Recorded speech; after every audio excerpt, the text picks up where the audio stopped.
Settle in now. Let your body relax as though you were by a gentle fire on a cool evening. Imagine soft breezes slipping through half-open windows, carrying the faint rustle of leaves outside. Picture the glow of a single candle, its light steady but soothing, warming the air with its calm presence. The world beyond these walls begins to fade, and all that remains is the story. The story of a woman whose quiet determination lit up the darkest wards of war, and whose compassion reshaped modern medicine. This is the life of Florence Nightingale, the Lady with the Lamp. She was born on May 12, 1820, in Florence, Italy, the city that gave her both her name and her first taste of the broader world. Her parents, William and Frances Nightingale, were wealthy landowners from England, part of the upper class. They owned estates in Hampshire and Derbyshire, and Florence's childhood was surrounded by luxury: private tutors, fine clothes, sprawling gardens, and long afternoons spent in a home lined with books. Yet the world outside her family's comfort was rapidly changing. Factories and smokestacks rose over pastoral landscapes. Empires expanded across continents. Revolutions stirred in Europe. Science advanced, but medicine lagged behind, trapped in outdated practices. Cholera, typhus, and tuberculosis swept through cities while hospitals remained places of dread. Into this age, Florence grew, privileged but restless. Her father, unusually progressive for his time, insisted his daughters receive a strong education. Florence studied mathematics, philosophy, literature, and history, and by her teens she was fluent in French, Italian, German, and Latin. She was brilliant, but not content. She filled journals with thoughts about morality, religion, and human duty, and when she was 16, she recorded something extraordinary in her diary. She believed God had spoken to her. God called me in the morning and asked me to do his work.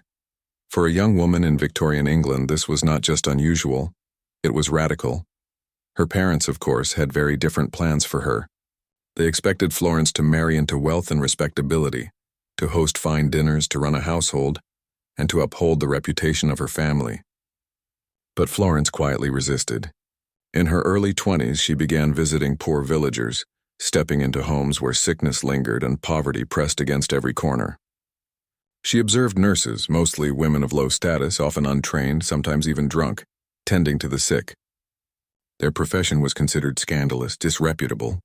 Yet Florence was drawn to this world of suffering.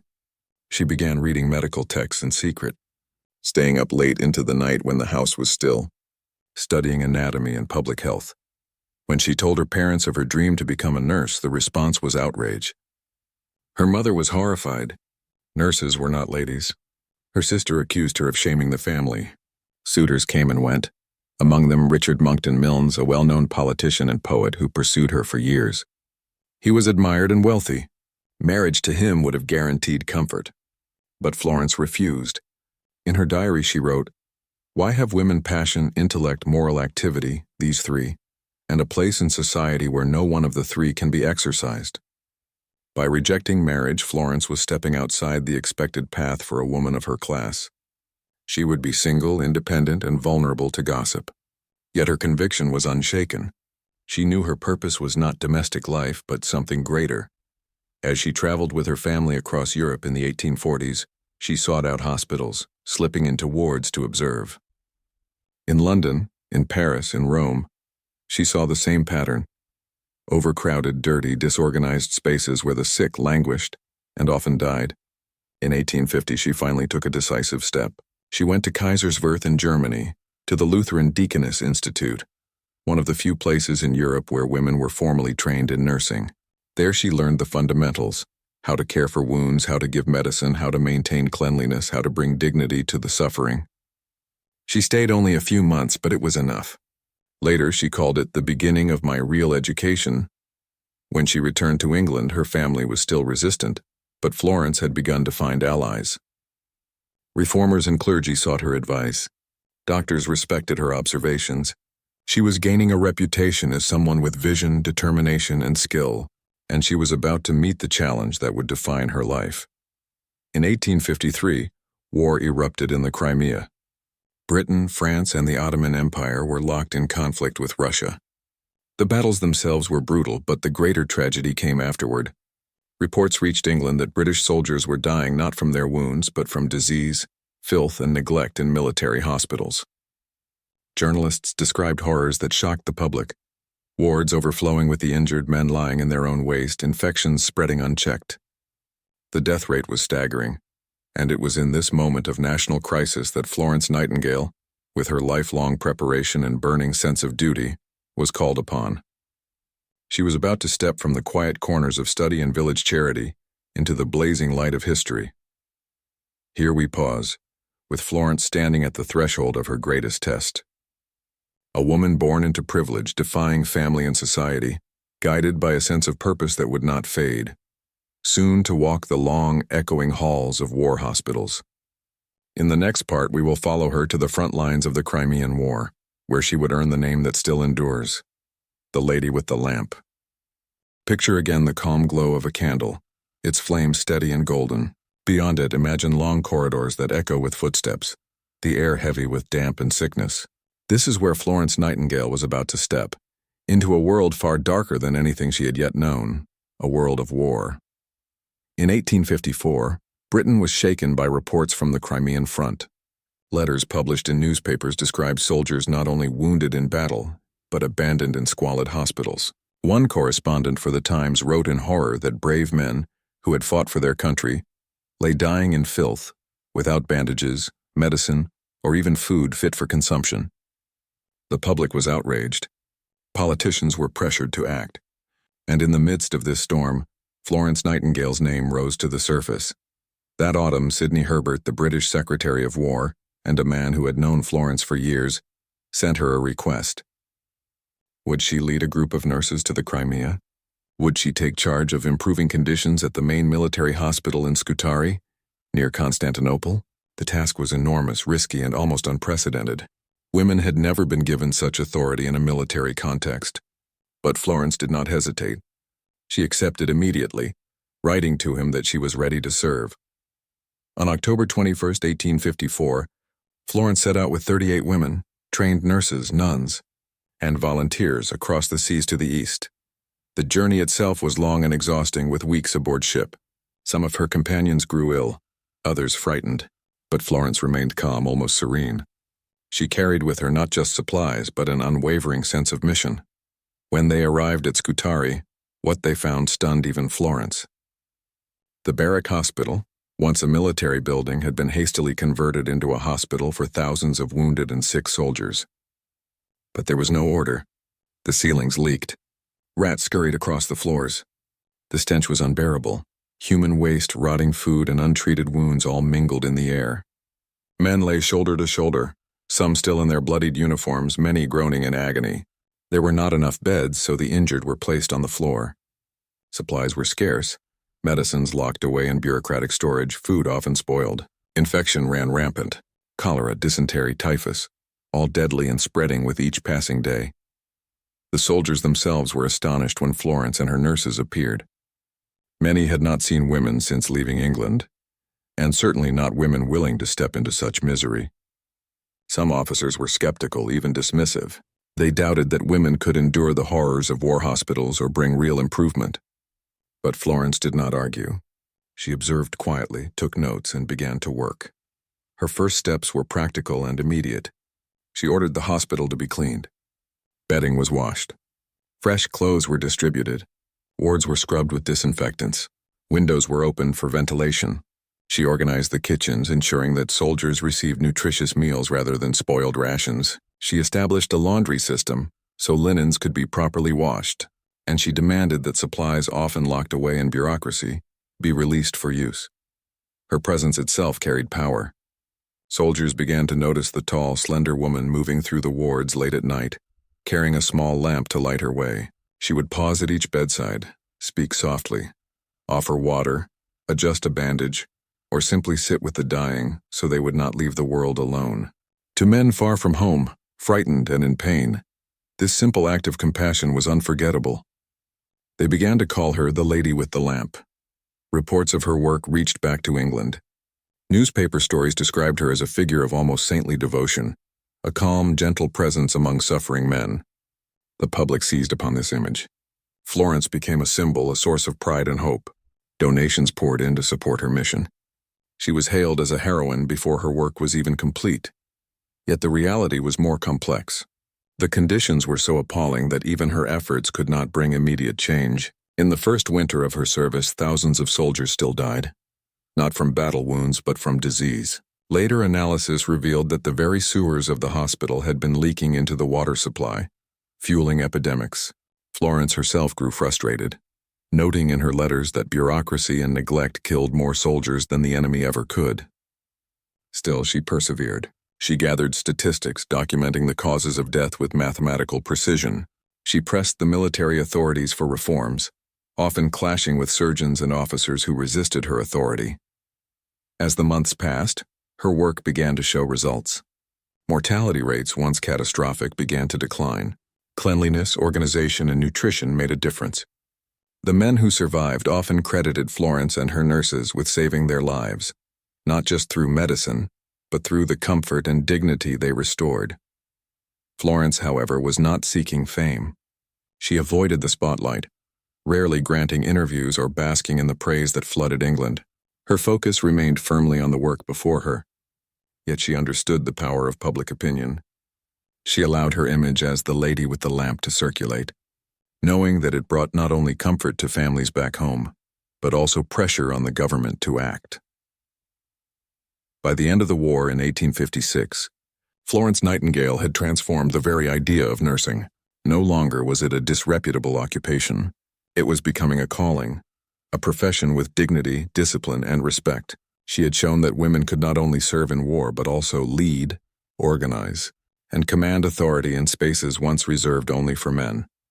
When she returned to England, she did so quietly, avoiding the fanfare that awaited her. Yet she carried with her not only the admiration of a nation, but also a vast store of data, observations, and ideas that would soon reshape hospitals around the world. The war had made her a legend, but her greatest work was yet to come. And so we pause here, as Florence Nightingale, already known across Britain as the Lady with the Lamp, prepares to turn her wartime experience into a movement for reform. The next stage of her story takes us from the crowded wards of Scutari back to England, where she would challenge governments, train nurses, and write the books that would define modern medicine. Settle back once more. Let the quiet atmosphere of this moment surround you. The soft tick of a clock in the distance, the gentle sigh of evening wind moving through the trees, the steady calm of your own breathing. From that stillness, imagine Florence Nightingale returning home to England, not as she had left it, but as a woman transformed by war. She had walked through corridors of pain and death, had witnessed suffering at its rawest edge, and now she carried with her a determination stronger than ever before, to prevent such horrors from repeating. Her arrival in 1856 was not accompanied by trumpets or parades. Though the public clamored for her, Florence avoided the celebrations. She slipped back into England almost in secret, disguising herself to avoid recognition. She did not crave attention. She craved action, yet even in her silence her name had become a legend. Across newspapers, ballads, and speeches she was the Lady with the Lamp, the Angel of Crimea, the healer of soldiers. Few Victorian figures inspired such admiration. Queen Victoria herself expressed gratitude, and the government, under immense pressure from the public, was prepared to listen. Florence understood something critical. Admiration alone could not change the world. What was needed was evidence, data, and reform. During her years in Scutari, she had not only tended the sick but also kept meticulous records. She counted deaths, charted causes, and measured results. She discovered that during the early months of the war, soldiers were 7 times more likely to die from disease in hospital than from battle wounds. Filth, poor ventilation, and contaminated water were killing men in staggering numbers. With this information, Florence began to build a case that could not be ignored. She presented her findings in reports that combined compassion with precision. Numbers were arranged in charts and diagrams, making the data clear even to politicians with little scientific background. These diagrams, later called coxcombs or polar area charts, were striking in their simplicity. They showed at a glance how disease deaths plummeted once sanitation and organization were improved. In this way, Florence pioneered not only nursing but also the use of statistics in public health. She gave numbers a voice, transforming cold figures into a call for reform. Her influence reached the highest levels. A royal commission was established to investigate the health of the British Army, and Florence's evidence was central to its findings. The result was sweeping changes. Improvements in military hospitals, better sanitation, safer water supplies, and reorganized medical services. For countless future soldiers, her work meant life instead of death. Yet Florence's mission did not end with the army. She saw hospitals everywhere, civilian as well as military, falling short of their potential to heal. In 1859, she published a small but revolutionary book, Notes on Nursing, What It Is and What It Is Not. Written not for doctors, but for ordinary women caring for families at home, it distilled her philosophy into clear, practical advice. The very first requirement in a hospital, she declared, is that it should do the sick no harm. She emphasized cleanliness, fresh air, proper nutrition, and compassion. The book was an immediate success. It became a cornerstone text for nursing, translated into many languages, and is still respected today as one of the first modern nursing manuals. Florence also knew that to truly change nursing, she had to elevate it from a menial task to a respected profession. In 1860, with funds raised through the Nightingale Fund, established in her honor after the war, she founded the Nightingale Training School for Nurses at St. Thomas's Hospital in London. This was a turning point. Women who once might have been dismissed as unfit for respectable society were now being trained, disciplined, and prepared for a profession of dignity and service. Graduates of her school carried her methods across Britain and eventually the world, spreading the Nightingale model of nursing. Her teachings were strict, even stern. Nursing was not just about compassion, she believed. It was about discipline, order, and precision. Cleanliness and routine were sacred. A nurse was to be both tender and efficient, capable of kindness yet unwavering in standards. Those who trained under her carried not only skills but also a sense of vocation, a calling that elevated the entire profession. Even as she worked, Florence was not in good health. The hardships of Crimea had left her weakened, plagued by chronic illness that confined her often to her home. Some believed she suffered from brucellosis or post-traumatic stress, yet from her sick room she remained a commanding force. She wrote letters by the thousands, corresponded with politicians, doctors, and reformers, and produced books and reports. Visitors described her presence as intense, her gaze piercing, her voice soft but commanding. Though physically frail, her mind burned with purpose. Her reforms extended beyond hospitals. Florence became a powerful advocate for public health, sanitation, and urban planning. She argued for cleaner water systems, better housing, and improved nutrition, recognizing that health was shaped not only by medicine, but also by environment and society. In India, where she advised the British administration, she pressed for improvements in sanitation and irrigation, believing that preventive measures could save millions of lives. Her vision was expansive, linking health to the very fabric of civilization. It is striking to consider the scope of her work. Soldier, civilian, rich, poor, England, India, the range of her influence was vast. And through it all she remained guided by the same principle that had driven her since her youth. A calling to serve, to relieve suffering, to do God's work through care and science combined. Despite her fame, Florence was never interested in celebrity. She avoided portraits, declined public appearances, and rarely spoke of herself. She once said, "I attribute my success to this. I never gave or took any excuse." That resolve, that refusal to bend, was the heart of her achievement. She was not perfect. Some found her difficult, even harsh. She was demanding of herself and others, and often unyielding in her convictions. But it was this very steel that allowed her to push through resistance, to defy the expectations placed upon women, and to change institutions that had resisted change for centuries. By the mid-19th century, Florence Nightingale had become more than a woman. She was an institution. Her name was invoked in Parliament, in hospitals, and homes. She symbolized both compassion and reform, both the lamp carried at night and the charts filled with data. She was living proof that science and care could walk hand in hand, that women could lead movements of profound importance, and that a single determined life could transform the fate of thousands. And yet her story does not end here. Florence still had decades of work ahead of her. She would continue to advise, to write, and to shape the very foundations of modern nursing. Her influence would ripple across continents through wars and peacetime, through hospitals and schools. So let us pause here, with Florence at the height of her reforming power, having turned the lessons of war into a blueprint for health. Ahead lies the story of her later life, her battles with illness, her continuing influence, her recognition and honors, and the way she would carry her lamp, figuratively, into the twilight of her years.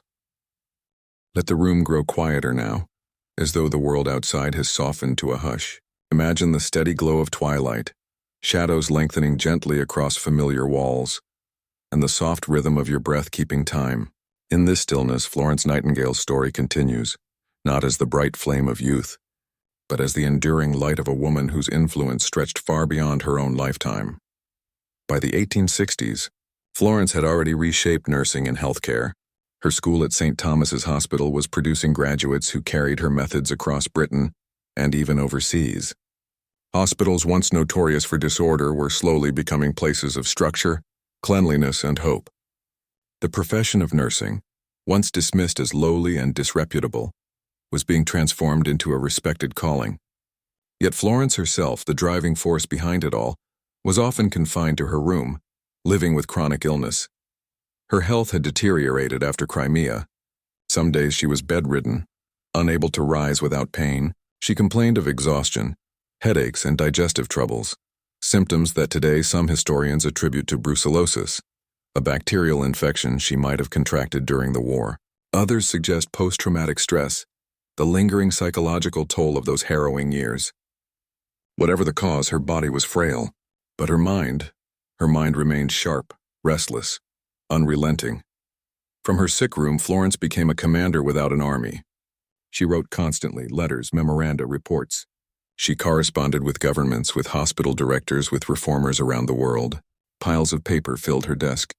Visitors often described her presence as intense and focused, even when she lay in bed. She was, as one biographer put it, the most powerful invalid in England. Her influence extended across borders. In India, she pushed for improvements in sanitation, irrigation, and rural health. She argued that poor drainage and contaminated water were not simply inconveniences but killers, destroying lives quietly but relentlessly. Her reports influenced policies that shaped public health systems far beyond Britain. In army barracks and colonial cities alike, her ideas became law. She also continued to publish.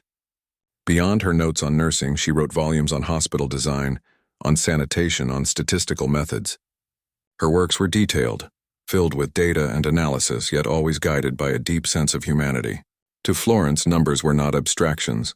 They were lives, counted and made visible so they would not be forgotten. Recognition came steadily, though she herself often shunned it. In 1883, she was awarded the Royal Red Cross by Queen Victoria, a symbol of gratitude from the monarchy she had served so faithfully. In 1907, she became the first woman ever to receive the Order of Merit, one of the highest honors in Britain. These awards made her, in the eyes of her nation, not just a reformer but a living monument, a figure who embodied compassion, discipline, and duty. But Florence herself remained wary of adoration. She disliked being treated as a saint. When people called her the Angel of the Crimea, she bristled. She saw herself not as a symbol but as a worker, a reformer, someone who dealt in realities, not sentiment. She once wrote, rather 10 times, "Die in the surf, heralding the way to a new world, than stand idly on the shore." Her drive was not for personal glory, but for lasting change, yet she could not escape her own legend. Journalists still wrote of the Lady with the Lamp, and children read stories about her bravery. In art and song, she became almost mythical, a glowing figure of mercy. But behind that myth was a woman of steel, often stubborn, demanding, and unyielding.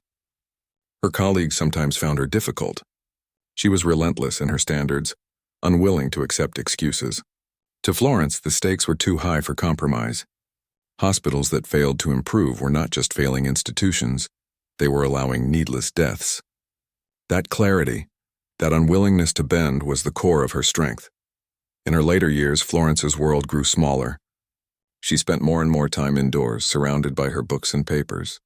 Yet even as her body weakened, her correspondence continued. Young nurses sought her advice. Politicians consulted her on health reforms. Admirers wrote letters of gratitude, and she replied with words of encouragement, urging them to carry the work forward. She also became a mentor to her students.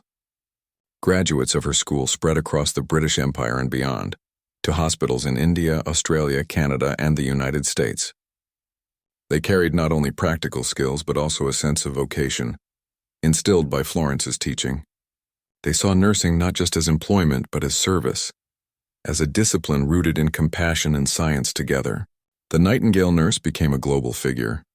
As the 19th century turned toward the 20th, Florence was in her 80s, frail, but still living in London. The world had changed around her. New technologies emerged, from telegraphs to electric light. Medicine advanced with anesthesia, antiseptics, and germ theory, discoveries she welcomed, for they confirmed what she had long believed, that cleanliness and prevention were essential to saving lives. She had lived to see many of her ideas become common practice, no longer radical but ordinary.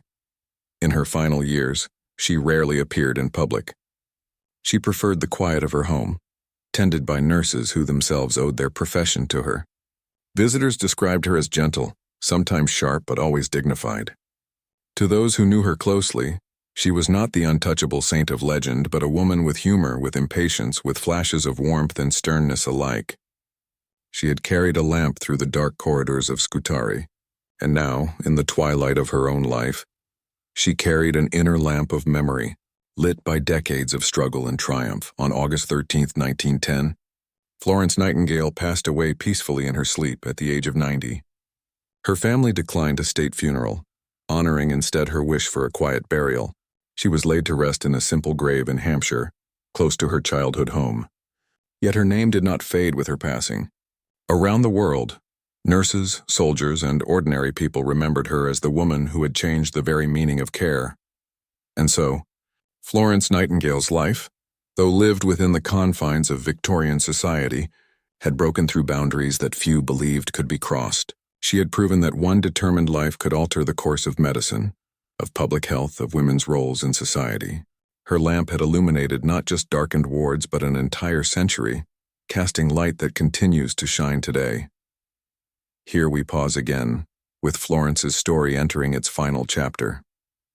In the next part, we will explore how her legacy spread across the globe, how nursing became a worldwide profession, and how the legend of the Lady with the Lamp endured long after her passing. The years after Florence Nightingale's death carried her story further than she could have ever imagined. Though her body was laid to rest in Hampshire, her name and her legacy traveled far beyond the borders of England. In many ways, the century that followed became the age of her influence, as if the lamp she once carried had multiplied into countless flames across the world. Almost immediately after her passing, tributes poured in from every corner of the globe. Newspapers hailed her as the greatest woman of her time, a national treasure whose work had changed the very definition of health and care. Hospitals held ceremonies in her honor, and nurses in white uniforms gathered to remember the woman who had given them not just a profession, but a sense of dignity. For many, Florence had become more than a historical figure. She was a symbol of what compassion, discipline, and courage could achieve. Her school of nursing, founded at St. Thomas's Hospital, continued to thrive. Its graduates became leaders in hospitals around the world.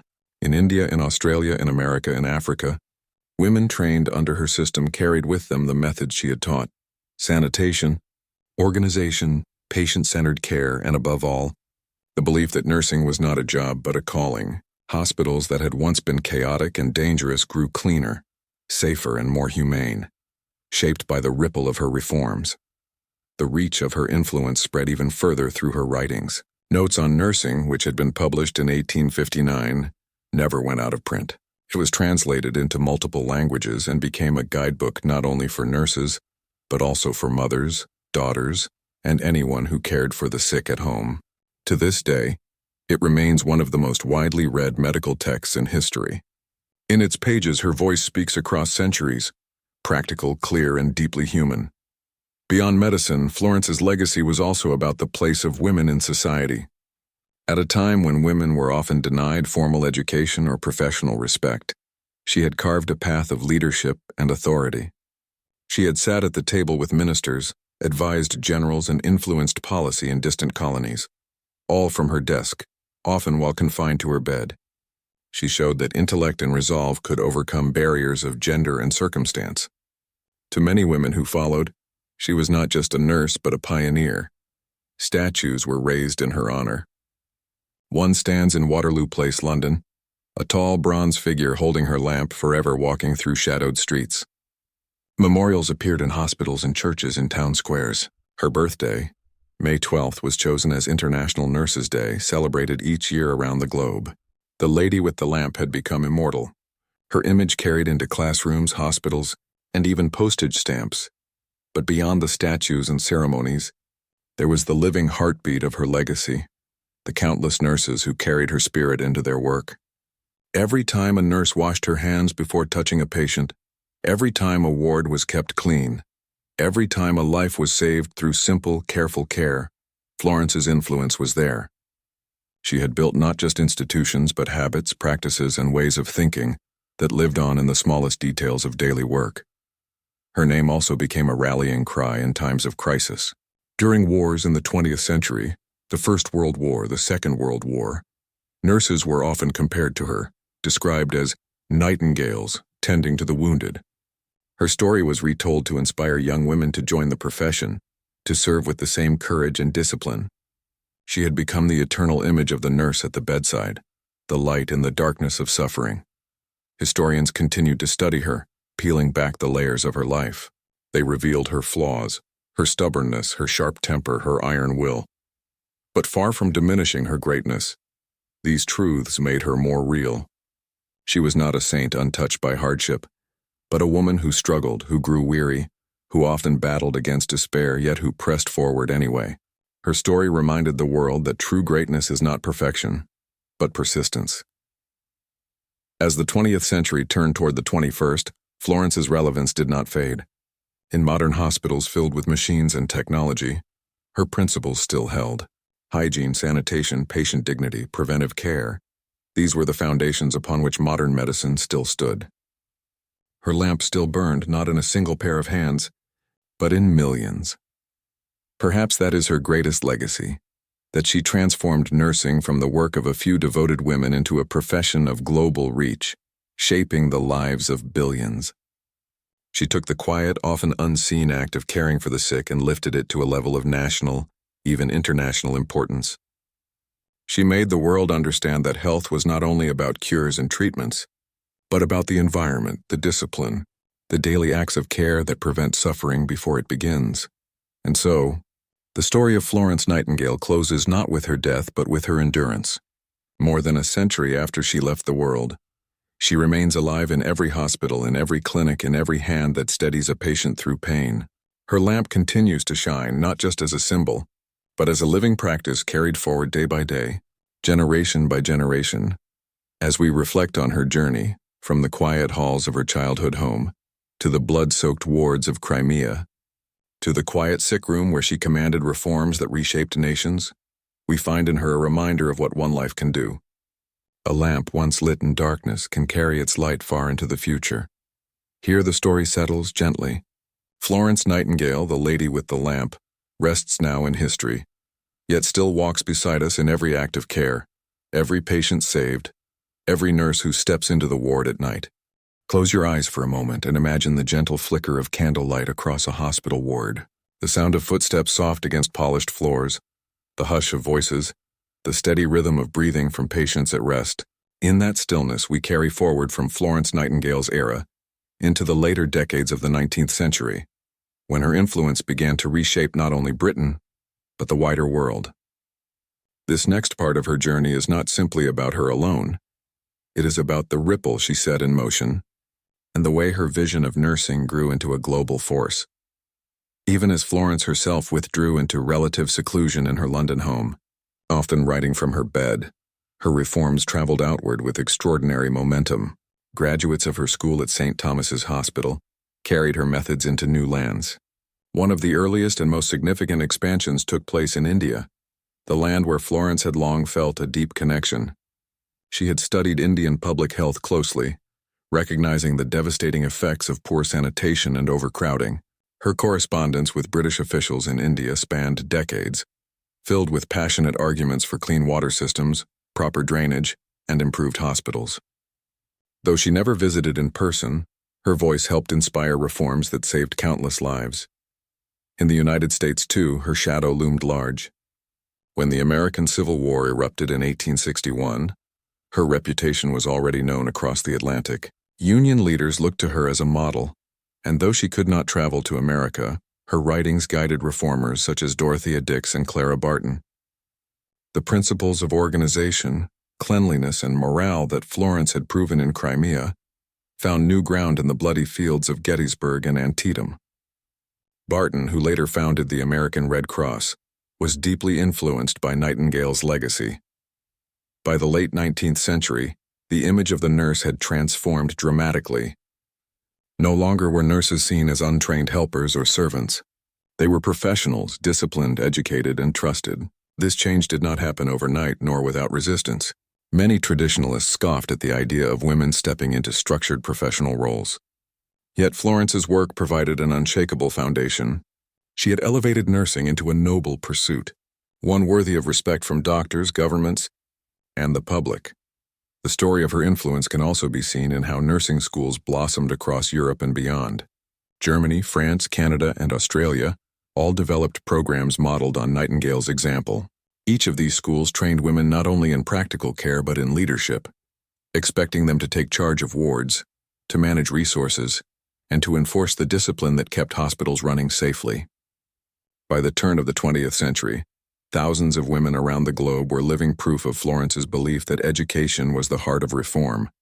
Meanwhile, Florence herself did not retire from intellectual work. From her quiet home in South Street, she continued to write reports, letters, and treatises on health. She produced recommendations for army sanitation, for colonial hospitals, and even for rural communities.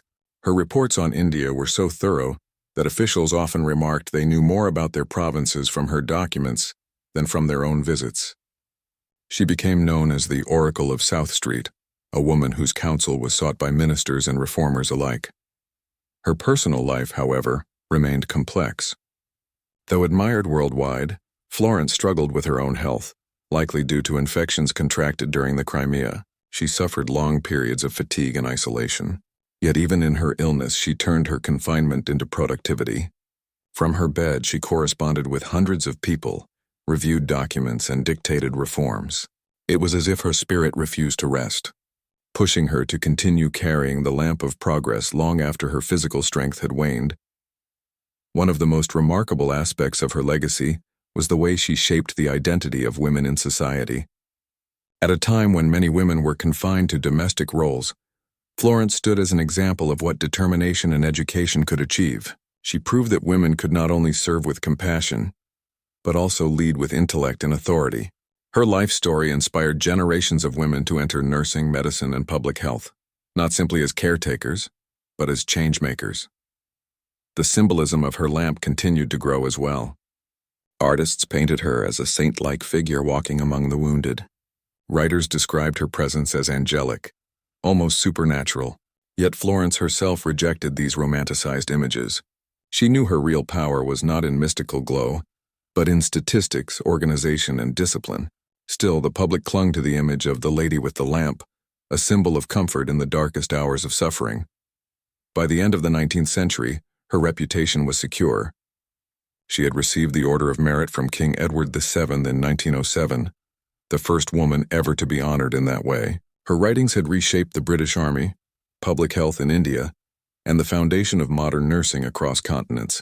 What had begun in the dim corridors of Scutari Hospital had become a global transformation, echoing far beyond her own lifetime. And yet, the story is not finished. For Florence's influence would continue to grow in the 20th century, as world wars, new epidemics, and the rise of international health organizations all drew upon her principles. Her lamp, once lit in the shadows of war, would go on shining across the world stage. As we pause here, let us reflect on how far we have come, from the young woman in Victorian England, restless and determined, to the reformer whose name reshaped medicine around the globe. The next step of her journey will carry us into the twilight of her life and the long-lasting impact she left behind.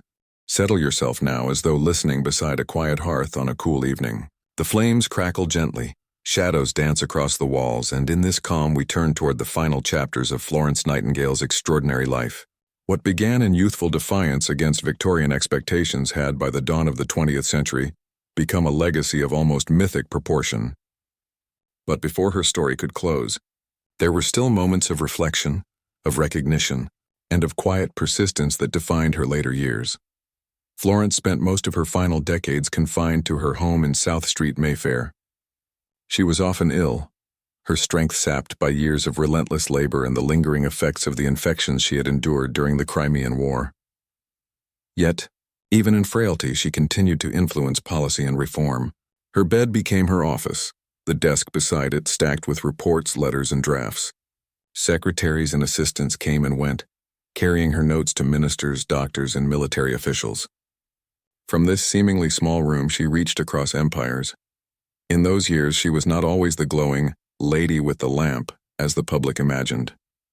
Visitors often found her sharp, blunt, and fiercely opinionated. She had no patience for sentimentality, her mind always analytical, measured outcomes, weighed numbers, and pressed for results.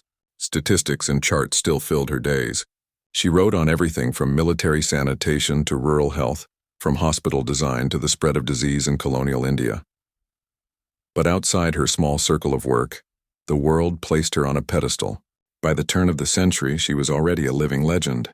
For many in Britain, Florence Nightingale embodied the spirit of Victorian progress and moral duty. Children learned her story in schools. Nurses spoke her name with reverence. Politicians referenced her reforms as proof of British leadership in public health. Yet Florence herself disliked the hero worship. She felt it distorted her real mission, making her seem like a saintly figure rather than the disciplined reformer she was. Recognition, however, could not be avoided. In 1907, Florence received the Order of Merit, one of Britain's highest honors. She was the first woman to be granted this distinction, placing her alongside statesmen, generals, and scientists. For a woman who had once been told her ambitions were unbecoming, the award was a striking symbol of how far she, and the world, had come. When King Edward VII's representative delivered the medal to her home, Florence accepted with characteristic humility, remarking only that she hoped she had been of some service. As the years advanced, Florence grew more withdrawn. She rarely left her home, and in her final decade she was seen by only a few close companions. Yet she lived to see the dawn of a new century, and even the emergence of technology she could scarcely have imagined as a young woman. Telephones, electric lighting, motor cars, all signs of a world transforming rapidly. She welcomed progress but remained focused on the timeless truth she had always believed.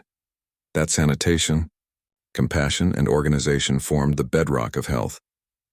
Her final years were marked by moments of quiet dignity. Nurses and doctors continued to write to her, seeking her guidance. Some of her former pupils visited, telling her of their work across the globe. She listened, encouraged, and advised, passing the flame to the next generation. Though her physical lamp was long set aside, her symbolic one still glowed in the lives of those she had trained and inspired. On August 13, 1910, Florence Nightingale passed away peacefully at the age of 90. The news swept across Britain and the wider world, greeted with mourning but also with reverence. Tributes poured in, recognizing her as one of the greatest figures of the 19th century. Some called for her to be buried in Westminster Abbey, alongside kings, queens, and national heroes. But in keeping with her humility, her family honored her wish for a quiet burial in the family plot at St. Margaret's Church in East Wellow, Hampshire. Her grave is simple, marked with a modest headstone. Yet for those who visit, the weight of her legacy can be felt as deeply as any grand monument. Her death, however, did not silence her voice. In the days that followed, newspapers published stories of her achievements, reminding readers of the dark wards of Scutari, where she had first shone her lamp. They spoke of her tireless reports, her devotion to sanitation, her role in reshaping nursing into a profession. To many, she was not merely a historical figure, but a symbol of compassion in action. In the years that followed, her influence grew even stronger. With the outbreak of the First World War just 4 years after her death, armies and nurses once again faced the horrors of mass suffering. And though Florence was gone, her principles guided them. Cleanliness, organization, and care became the watchwords of wartime hospitals.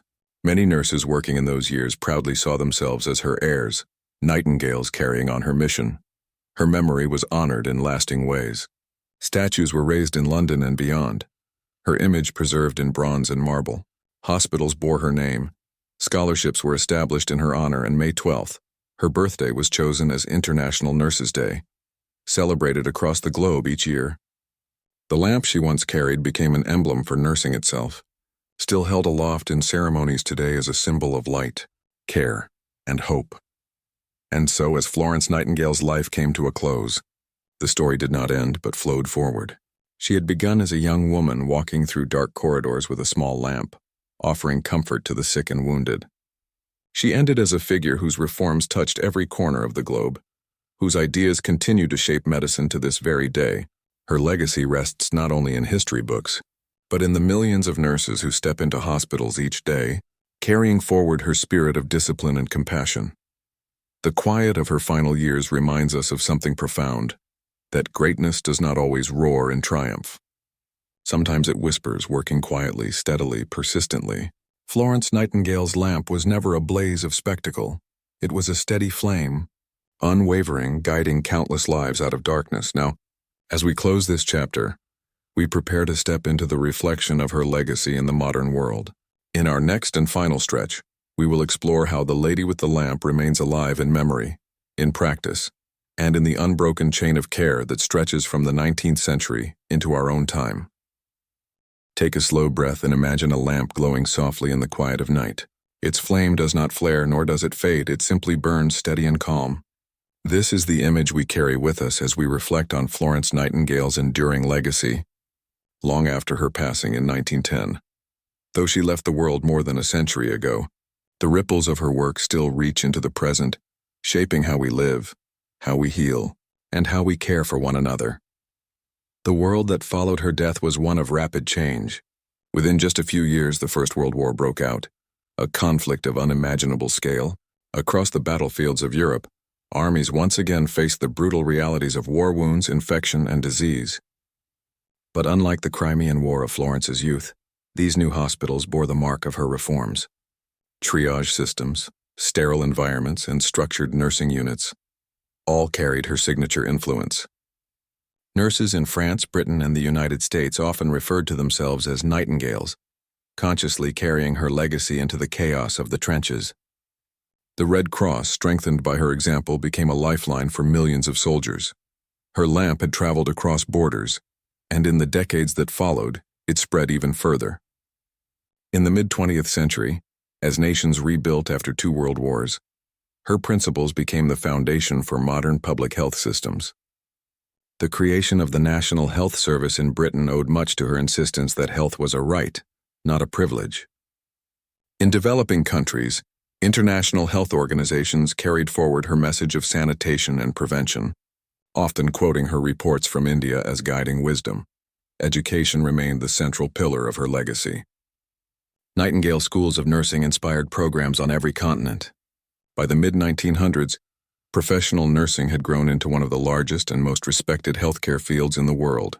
Hospitals that once relied on untrained helpers now boasted teams of educated, disciplined nurses, many of them women who saw Florence as their pioneer. In the United States, Canada, Australia, India, and beyond, her name was woven into the very language of nursing. Perhaps the most powerful measure of her influence is how ordinary her reforms now seem. The idea that hospitals should be clean, that patients should be treated with dignity, that fresh air and proper ventilation are essential, that statistics should guide decisions. These are so natural to us today that we forget they were once radical. It was Florence Nightingale who turned common sense into common practice, and in doing so she saved lives not just in her century, but in every century since. Her symbolic power also endured. In 1912, just 2 years after her death, the International Committee of the Red Cross established the Florence Nightingale Medal, awarded to exceptional nurses worldwide. To this day, it remains the highest international distinction a nurse can receive. Her birthday, May 12th, became International Nurses' Day, marked each year by ceremonies, candlelight vigils, and the passing of lamps between nurses, a ritual that honors her spirit of service. Artists, writers, and filmmakers have returned to her story again and again. Some portray her as the angelic figure of the Crimean Wars, others as the uncompromising reformer hunched over her papers. Both images hold truth. She was at once tender and relentless, compassionate and calculating, spiritual and scientific. It is this duality that makes her story endure, not as a perfect saint, but as a complex, determined woman who changed the world through persistence. And so her influence continues into our own time. In the 21st century, as healthcare faces new challenges, pandemics, technological revolutions, and global inequalities, her lessons remain as vital as ever. During the COVID-19 crisis, many nurses and doctors invoked her name, reminding the world that her principles of hygiene and preventive care were as urgent now as they were in the 19th century. Her belief that health is built not only in operating rooms but also in clean water, safe housing, and sound public policy continues to guide global health initiatives. More than anything, Florence Nightingale gave the world a vision of what care could mean. For her, it was not only about tending the sick but about uplifting the human spirit, about offering dignity in the darkest of times. She once wrote, "It may seem a strange principle to enunciate as the very first requirement in a hospital, that it should do the sick no harm." In those simple words lies the essence of her mission, a reminder that healing begins with safety, compassion, and respect. When we think of Florence today, we might picture her walking the halls of Scutari with her lamp, the light falling softly across rows of wounded soldiers, or we might see her at her desk surrounded by papers and charts, quietly reshaping the machinery of governments. But beyond these images, her truest legacy lives in every nurse who offers comfort, every doctor who studies data to save lives, every hospital ward that is kept clean, every patient who finds peace in care. Her life reminds us that history is not only shaped by battles and kings, but by those who dedicate themselves to the quiet work of service. She showed that compassion, when joined with discipline and intellect, can transform not just individual lives but entire societies. So as we close this journey, let us hold on to the image we began with, a lamp glowing in the dark. It is not a grand flame, not a roaring fire, but a steady light. It is the light of care, of dignity, of persistence. Florence Nightingale carried it first, but she passed it on to countless others. And today it still burns in every hospital, in every clinic, in every act of kindness that eases suffering. Florence Nightingale, the lady with the lamp of the 19th century, remains with us, not only as a figure in history, but as a living presence in the ways we heal, the ways we serve, and the ways we care for one another. Her story ends, but her light does not.